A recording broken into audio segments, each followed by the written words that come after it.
And a good Monday, everybody. Welcome in to Chase and Big Joe, 102.5 The Game. Hope you're having a wonderful day to this point. He is Big Joe Dubin. I'm Chase McCabe, Dr. Crane, Nick Frazier on the ones and twos. Gentlemen, how's your weekend?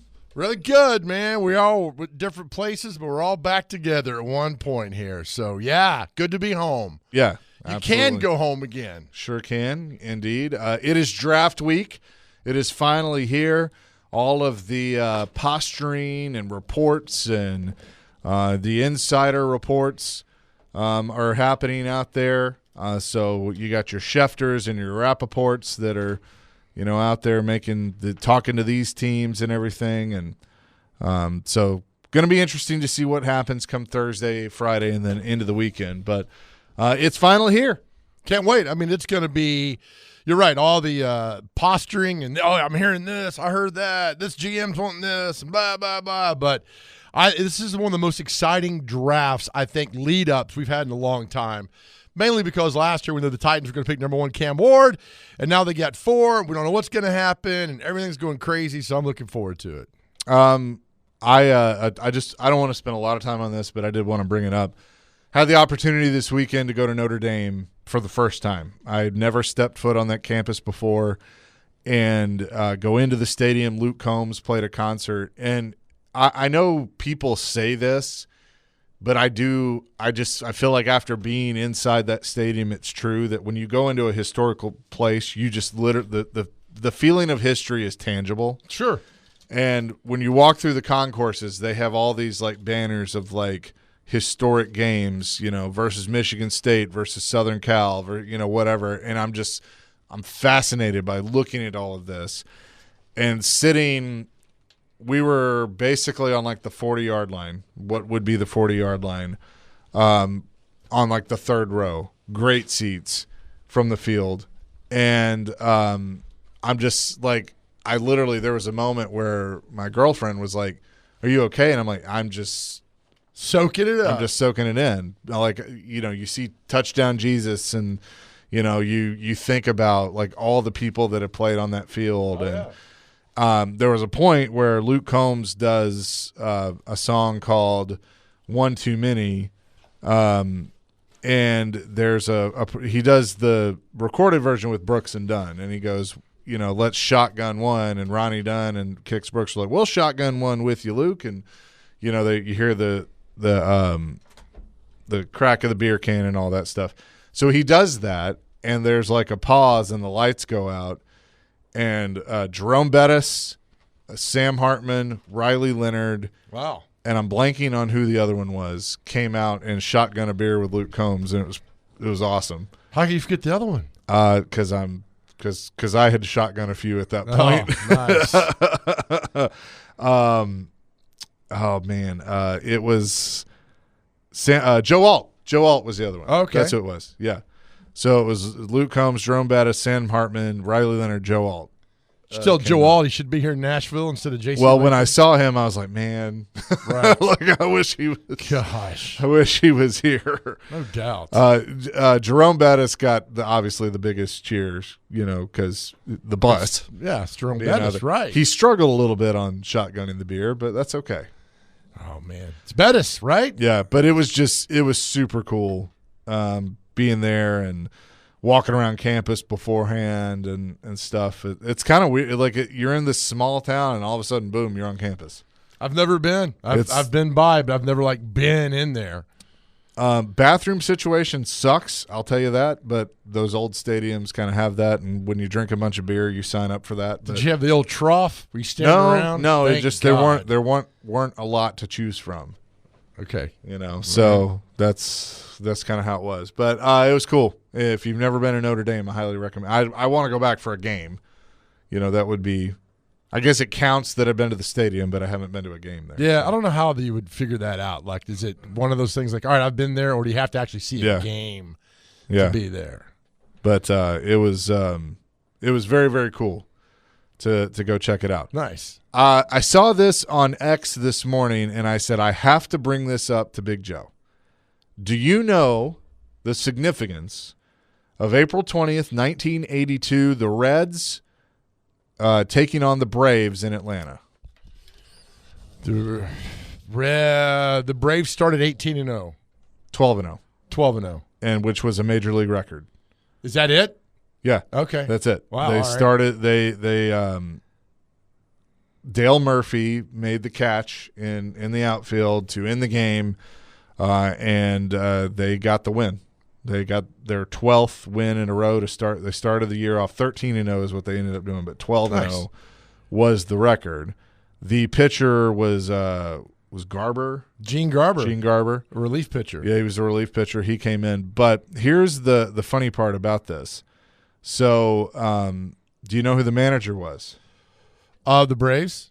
Yep. Was it Joe Torre? It was Joe Torre. Right. He was in his first year as the manager. The Mets had fired him at the end of the 81 season.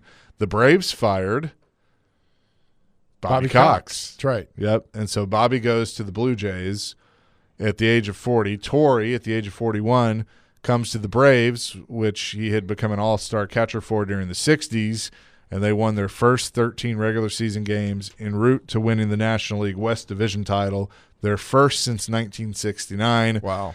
And they would lose Brewers to No, the Cardinals. They lose to beat the Brewers Cardinals in the World Series. Yeah, That's right.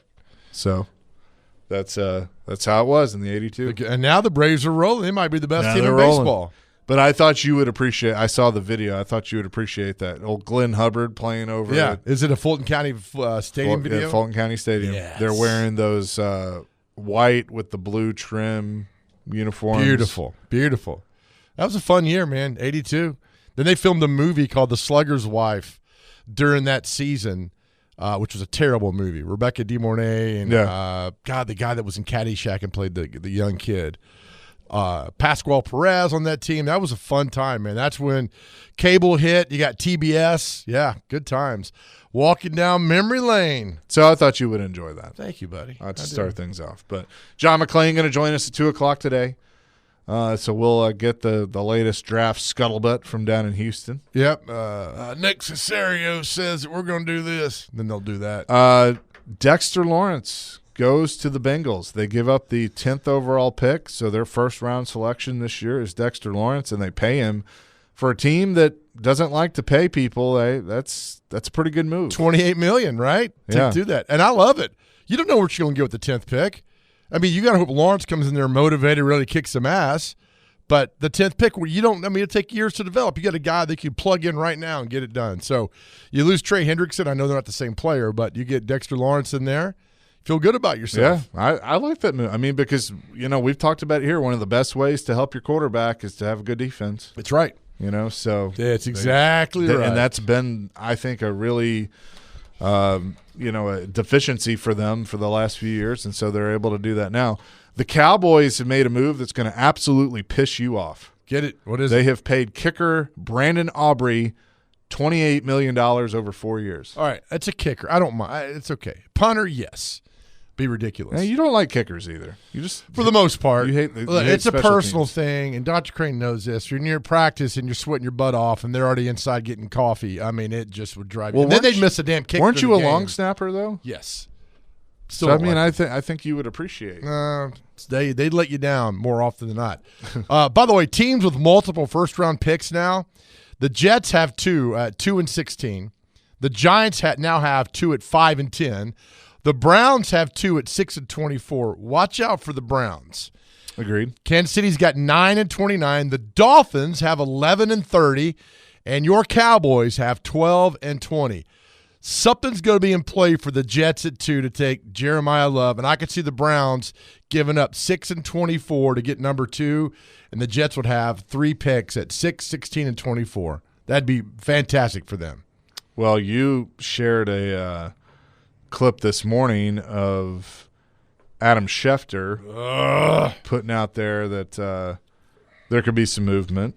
On the Jeremiah Love front. Yeah. There is growing chatter in league circles that Notre Dame running back Jeremiah Love is in play with Arizona at number 3 overall. Ideally, the Cardinals would like to find a team willing to trade up so they can acquire more picks, and there have already been exploratory calls, as one source described it, regarding the number 3 selection. But if the Cardinals hold on to their pick, some around the league believe they could pull an early draft surprise and take Love. Tell you, man, they're going to screw it up for us. This is what I've decided, though. If Love's not there at 4, trade back. To where? Top-heavy draft. I like 9 with Kansas City. I like getting 9. I think Jake did this morning with the Jimmy Johnson draft chart. You could get 9 and 40 for 4 and move back and give them like your 4th. Okay. So then you'd have 9, 35, and 40. Then you're taking an offensive lineman. I mean, all the good guys are gone. I mean, all your pass rushers are gone. Potentially. I mean, there's defensive guys. Tyson would be there, a receiver. You'd have some. I mean, I think Bain could fall back to 9. Would you be okay with that? At Bain at 9? If Bain fell to 9 and you had traded with Kansas City and you take Bain at 9. Oh gosh, I don't know if he falls that far though. That's the thing. I think with the stuff that came out last week, that might push him back to the end of the top 10. But according to Borgant, they've all known for a while. They can all say that they've known that, but it's like, does that change I don't like you at 4, but I like you 5 picks later. Maybe. I don't think he's going to last, but if he's there at 9, sure. But I need another one in the first round. To me, if you're sitting at 4, all right, so let's say it goes Mendoza, Bailey or Reese, Love. I mean, do you take one of Bailey or Reese? Whoever's. I think so. If you stick and pick at 4? I mean, but again, last year Abdul Carter was the guy. Like, he's going to come in and dominate. God, it was terrible. But what if Kansas City really loves Bailey, and they're like, "Hey, we'll give you 9, 40, and another pick." Okay, yeah. I mean, you gobble up assets, but again, I don't want anything past the 3rd round. I don't want anything past the 3rd round. As much early picks. But I'd be cool with, if you can't get 2 first-rounders, I'd be cool with having 2 second-rounders, well, five picks apart. If you can get 5 picks in the first 100, I think that's fantastic. If you can somehow work that out, work away, you could do that. And the Titans are in a good spot right there. Now, it all depends what's going to happen with the Jets, and hopefully things like plan out ahead of time. Like, all right, here, the Raiders take Mendoza. All right, the Jets are going to make a trade with the Cowboys. You know that, so you kind of figure out what's going on and kind of have a clear path to what's happening. I just think it's going to be chaotic Thursday night, man. So this is what Jordan Reed for ESPN has come out with his final mock draft. That's all 7 rounds. So every pick, he goes Mendoza, Reese to the Jets, Francis Mayoga, the offensive tackle from Miami to Arizona. Bailey to Titans, Sonny Styles to the Giants, Carnell Tate to the Browns, Jeremiah Love to the Commanders at 7. No, they ain't happening. Mansour Delane to the Saints at 8, Reuben Bain to the Chiefs at 9, and then Downs, the safety from Ohio State, to the Giants at 10. Everybody's talking about how great Love is, and this bozo's got him at 7. Ain't happening. He ain't going to fall that far. Yeah, he's just not. I don't see it. I mean, when Schefter puts out Schefter knows something. We puts out a tweet today that everybody's talking about Love at 3, and the Cardinals are talking, and everything's going on. That means there's multiple interest in movement up to get that guy. He's not going to fall to 7. He's not. So, I mean, again, this is what we're going to be talking about. 3 days, baby. Bring it. Yeah. I tell you, it's the most anticipated draft I can remember in a long time. Because, again, last year we knew Ward was going at 1. Now we're like, all right, what's happening? Do they get Love? If they don't get him, do they get Bain or Bailey? Do they get Reese? What's going on here? I don't know. They're going to trade out. This hasn't happened before. 23-11 with Skoronski was kind of a letdown. 22 was, 16 or 18 with Burks. 21 was Farley getting drafted late. So it wouldn't, 20 was Wilson at 28th or whatever it was late in the draft. So this is fun. 615-737-1025 is our phone and text line, driven by WilsonCountyHyundai.com. What is our question of the day? All right, I came across this weekend and going through old pictures. Facebook memories can really hit you in the gut some days, and I hate it because it looks like it reminds you how stupid you are at one point in your life. But there's also a moment where it makes you feel like, oh, that's cool. So the question today is, what's one moment in your life that you would love to relive again? What's one moment in your life would you like to relive again? 615-737-1025. I came across a picture. It was a Jimmy Buffett concert, July 15th, 1994. I had a bunch of friends there. Some have passed away, but it was at Starwood. It was one of the greatest nights of my life. I'd love to relive that moment again. Started the tailgate. Forrest Gump had just come out, the movie theater. Everybody was there. It was one of the best nights of my life. I would relive that moment of seeing Jimmy Buffett at Starwood in 1994. Question of the day is presented by Aries Tactical. Your safety, your skill, your Aries Tactical. First-time shooters shoot for free. Just tell them that I, Chase McCabe, sent you, and check them out at ariestactical.com. I'm fighting with two in my head, so they're Dr. both Crane, good. you go. They're both good. I'd say July 9, 2006, when Italy won the World Cup. I was in the soccer mood before the show, but that's just one of the just greatest shows and performances that soccer team's ever put on. I also remember what I ate that day. I had fried broccoli with garlic, and then we had pork chops later on that evening with a side of pasta. What about something you were a part of? A moment with buddies and friends, and I get that's fine. That's a good moment. I get all that. But something that you experienced tangibly, that you were there and you had all that. That's kind of what the thing is. Those moments are great. There's no wrong answer here, but a moment you would absolutely love to relive again. Mine would be January 23rd, 2000. My dad and I went to then Adelphia Coliseum to welcome back the AFC champion Tennessee Titans. That's a good one. And that was my first time inside the stadium. I was with my dad, and that was just a special moment we got to share together. Good. And perfect. Welcome the team back. So that's what we're talking about. And I think what's so cool about it now is I've gotten to know, Coach Fisher or Floyd or Derek and Chris, and talk to people that, were a part of that. Pretty good. But that, I would say that. There you go. This goes back to high school, but it was my senior year. We went to Gatlinburg. We always do a preseason tournament and won the whole thing. So there you go. We came up short in the state finals, I think in the semifinals to NBA on an own goal, but minus that, take that as a consolation prize. Is this our guy Blair on the phone? Yeah. Holy cow. All right. Well, okay. Let's stop the show for that young man. All right. Well, let's real quick, let's bring in Blair to answer our question of the day. Hello, Blair Durham. Hi, guys. How are you? We're good. So I was in law school, and I came home and went to the Buffalo Bills Tennessee Titans game with my dad, and the Music City Miracle is an easy choice for me. I've never in sports, except for maybe the Preds Stanley Cup run, had that level of an emotional swing where the entire stadium is electric, and you just feel the energy that you can only get in certain sporting events. And our season tickets were on the 20, and I thought for sure it was a forward pass, but I was so glad to be wrong. What side of the stadium were you sitting on? On the west in 232. Okay. Yeah, what a moment. Were you with your dad? I was with my dad. We rarely missed a game before I went off to law school, and now my son and I rarely miss a game until he went off to college. Now that's a moment, Blair. Thank you, buddy, for sharing that. You bet. You guys have a good one. You too. Right. The great Blair Durham. The great Blair. Heck yeah, it is. The late great Bart Durham. That's right. Yeah, love that. That's awesome. I can imagine. Like I didn't go to games that first year. Like I said, the first time I was in the stadium was the AFC Championship game, or after they came back. To welcome them back, and they let everybody in. I think the first game Dad and I went to was like 2001 against the Jags. That Monday night game?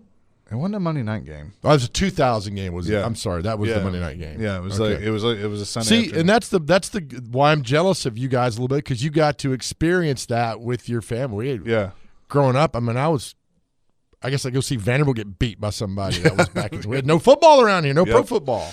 That was it. Eric, hang tight. We'll get to your call coming up next, and more of your calls and texts. 615-737-1025. It's Chasing Big Joe on a Monday, 1025 The Game. Chasing Big Joe, 1025 The Game on this Monday.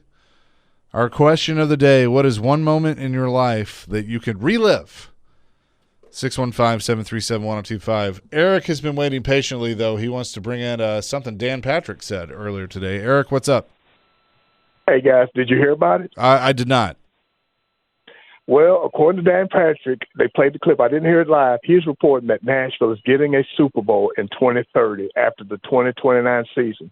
Las Vegas is supposed to get the Super Bowl in 2029. Nashville's getting it 2030. I heard it right before the top of the hour on another station. I didn't hear the whole thing. I just heard a clip from it, and it was his voice. So I don't think he would make up something like that. Did you hear that on Sports Talk 8:30 a.m.? No. Well, I won't say what station. Okay, all right. Well, his show's on Sports Talk 8:30, so that's why I say that. Okay, yeah. It was just a clip from another station that they played him saying gotcha. that. So okay, yeah. Well, I Okay, see it now on Facebook, so that's interesting. yeah.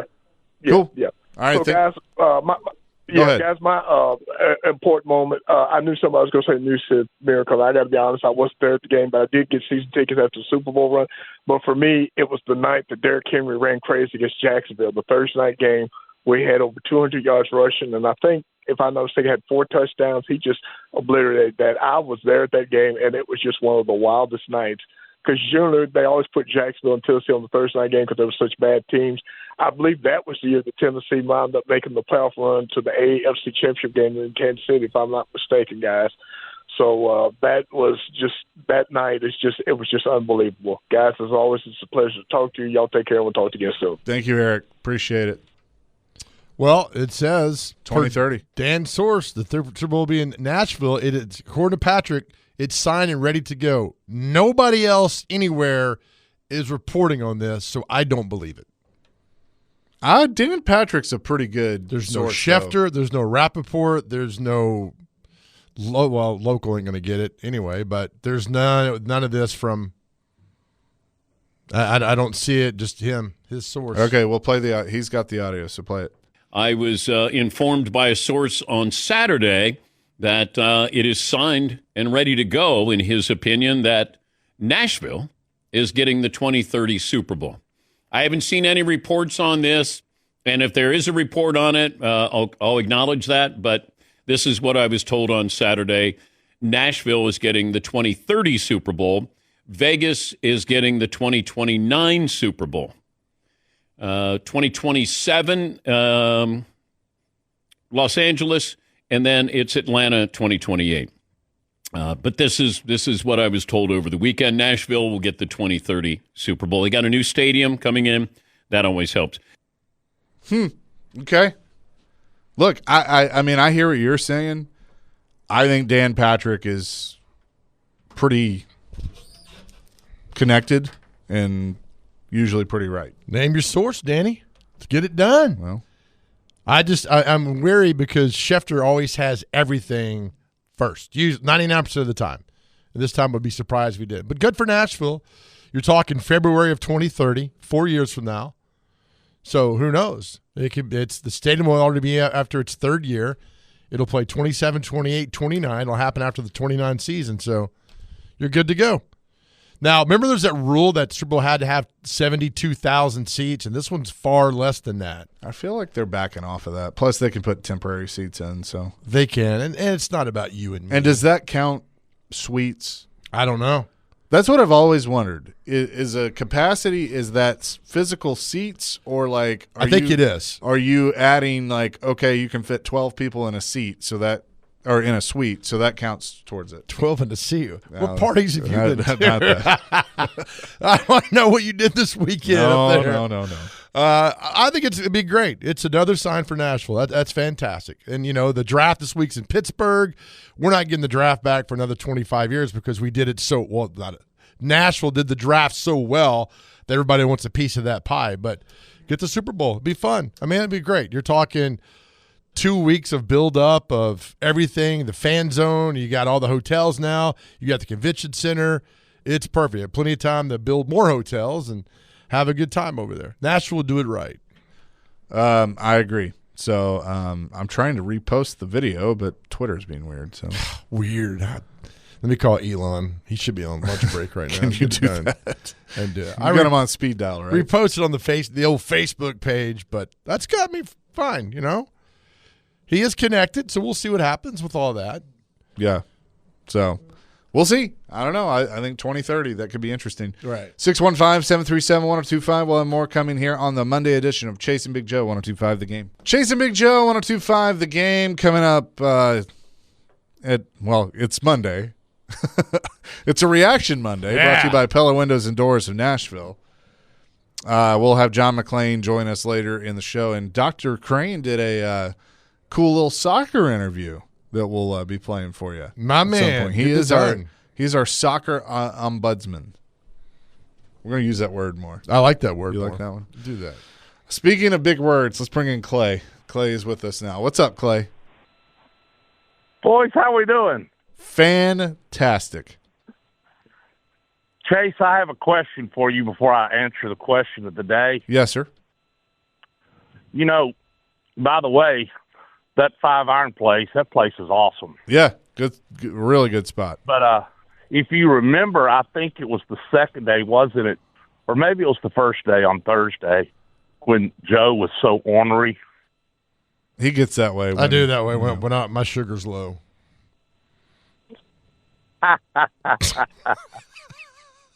Anyway, I actually have 2 that I would like to relive. The one, maybe that's bad, I would mention it because I would do it differently if I lived it again. Y'all can probably know where I'm going with that one. That would be the night of the bird. Yeah. Yeah, it's okay, but we've forgiven you on this show. When I told Mr. Watkins from Arkansas he was number 1. But seriously, on a serious note, something I would love to relive again, Super Bowl 94 in Atlanta, going to watch the Cowboys kick the Bills' butt. Uh-huh. Went for the whole weekend, had a blast. Good. Who'd you go with down there? Whit Taylor? No, I was married at the time, Joe. Me and my wife went. Oh, nice. Yes. She kicked me to the curb, though, Dude, this isn't. Why would she do that? I'm kidding, Clay. This isn't Sally Jesse Raphael show, but thank you. Anyway, Chase, maybe this question is more to you since you like the Cowboys. Yes, sir.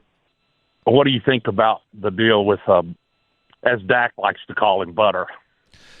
Aubrey. Mm-hmm. Yeah, I mean that's a lot for a kicker, but he's the best kicker in the NFL, so I'd say sign him up. I heard supposedly, back earlier in the off season that his agent was going for $10 million, and I thought maybe he was going to, end up not being a Cowboy anymore. But supposedly, obviously, he's going to get what, $20 million guaranteed over 4 years. Is that right? 28 total is the contract. So yeah, good for him. It's what happens when you're good.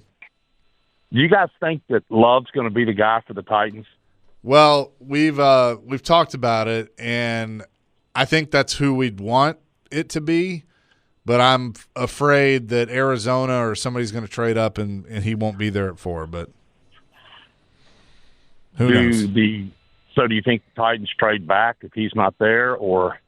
I think if their guy is not there at 4, then yes, that they would probably try and trade back. So we'll see. Boys, I just thought it was time for a little chat. So yep. Good to talk to you guys again. Y'all have a great day, okay? You too. Thank you, Clay. Appreciate See it. ya. I mean, we're going to be asked that probably every day. Yeah, right, until it happens. Yep. Hopefully, like I said, word will get out that the Cowboys are working a trade with the Jets at 2, or I think they're in play. I think Jerry sees the marketing value of grabbing the best, who he thinks the best player in the draft, and that's Jeremiah Love, and to bring him to Dallas. People would love it. And I think Jerry sees that marketing-wise, and then, boom, build out around your team from that.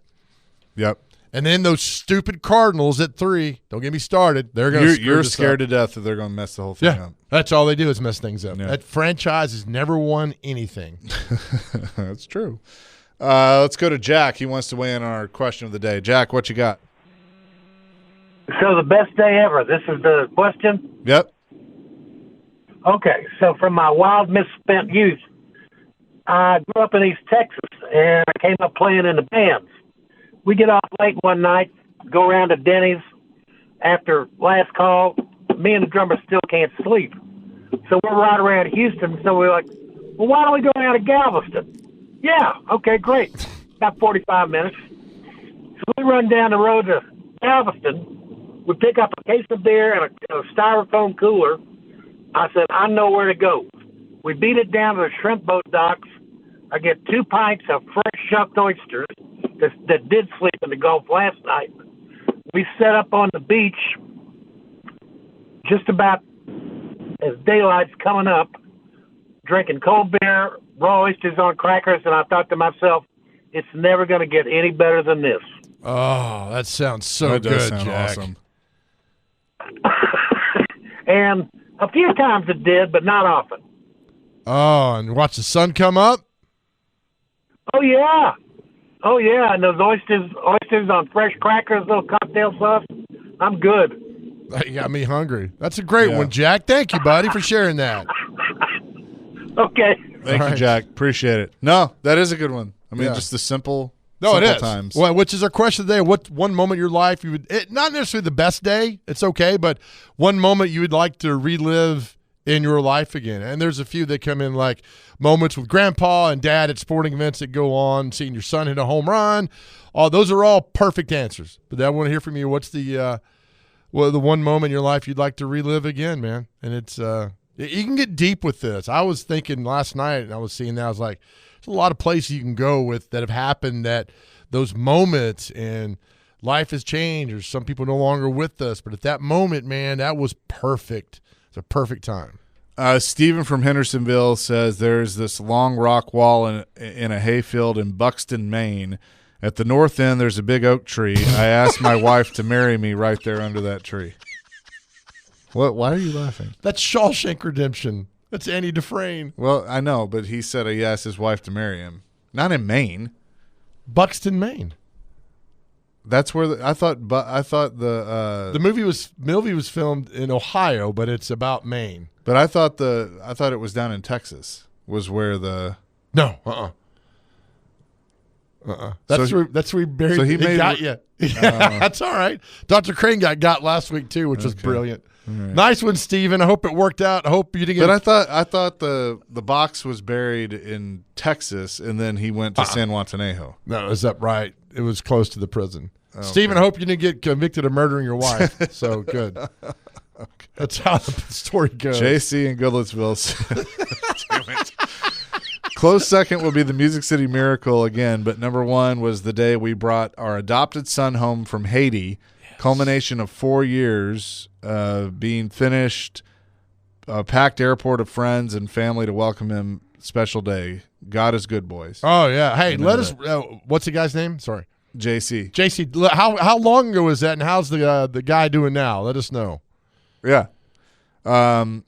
Teresa says, I have 2 days that I would love to do again. First was the night we beat the Ducks to go to the final.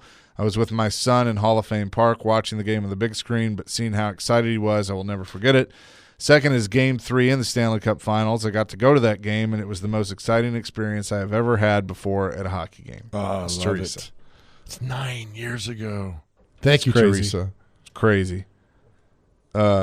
Brian says Nashville getting the 2030 Super Bowl, if it's not coming from Rossini, could be legit. Are we getting the Super Bowl? Yeah. Probably not. We love Nashville. They're going to get the Super Bowl. It's going to be great. Oh, man. Yeah, we love Tennessee.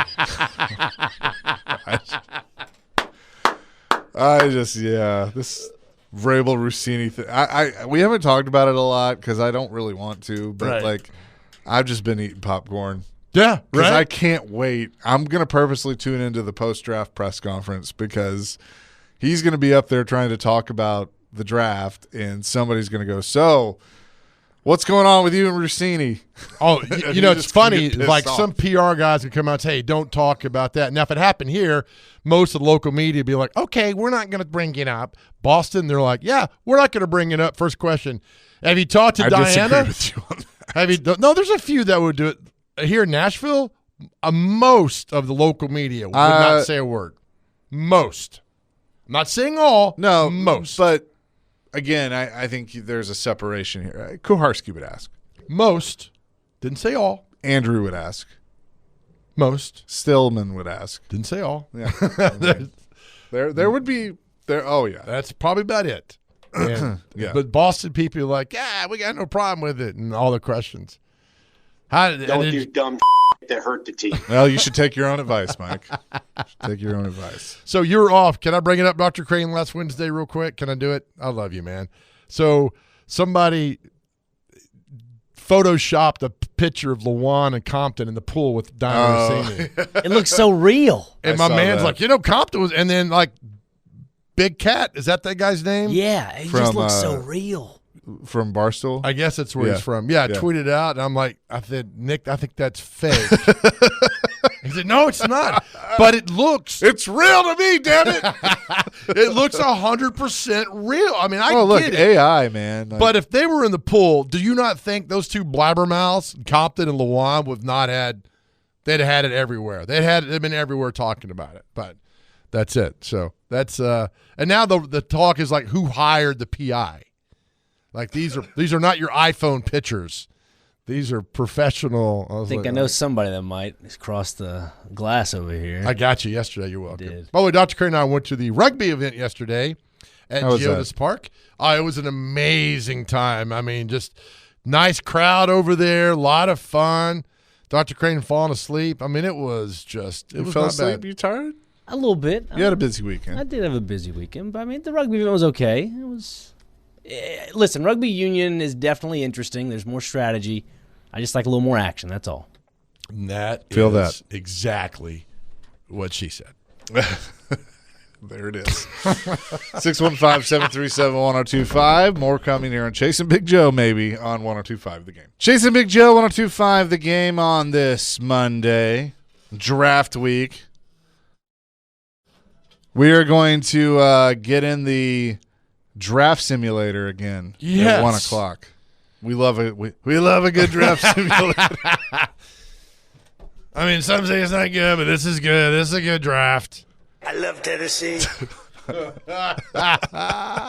just can't.